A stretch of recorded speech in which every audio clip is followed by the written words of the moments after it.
In Israel in 2011, researchers tracked over 1,000 parole board decisions across a full year.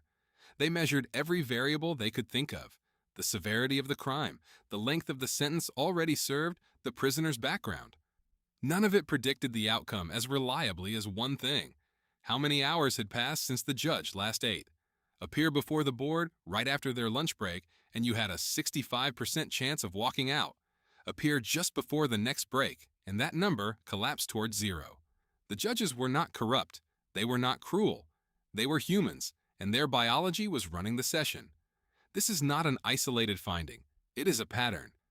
A study in Philadelphia found that people walking past a bakery were measurably more likely to help a stranger in need than people walking past a neutral shop.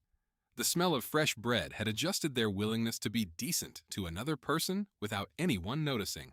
In 1973, researchers at Princeton sent seminary students, people in training to become religious leaders, on a short walk to deliver a talk. On the path, they placed an actor slumped in a doorway, coughing and groaning in visible distress.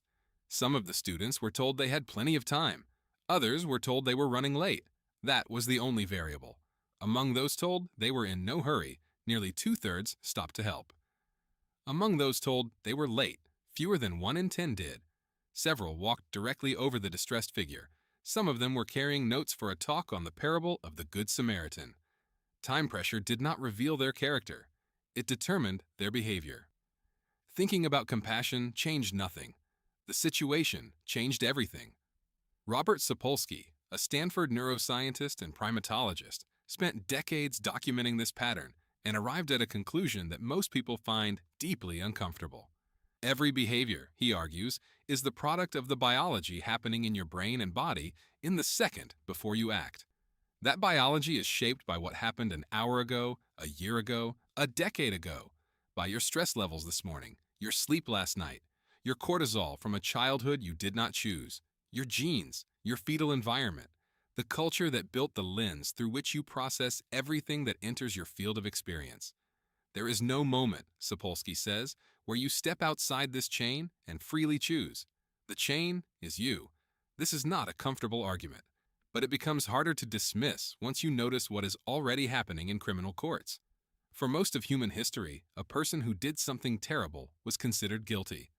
Occasionally, if their behavior was bizarre enough, a different verdict was considered: not guilty by reason of insanity. The line between those two outcomes was drawn by the question of whether the person knew what they were doing. But that line has been quietly moving for decades. The Texas clock tower shooter who killed 14 people in 1966 left a note before he opened fire asking someone afterward to examine his brain. They found a glioblastoma tumor pressing directly on his amygdala, the brain region that regulates fear and aggression. The damage was there. It had been there. Was Charles Whitman evil, or was he sick? The question was being asked 40 years later because the biology was finally visible. Addiction was once a character flaw. Now it is classified as a disease. Certain forms of impulsive violence once indicated moral failure.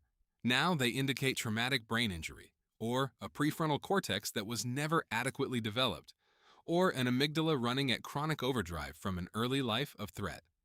For the same act, in the same courtroom, across 100 years of evolving neuroscience, society's answer has shifted, not because people became more lenient, but because the brain became more legible. Sapolsky's point is that this process is not finished. It has barely started.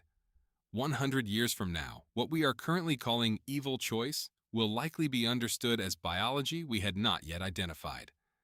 The line between sick and guilty will have moved again, because it always moves as the science improves, and there is no reason to believe it has reached its final position.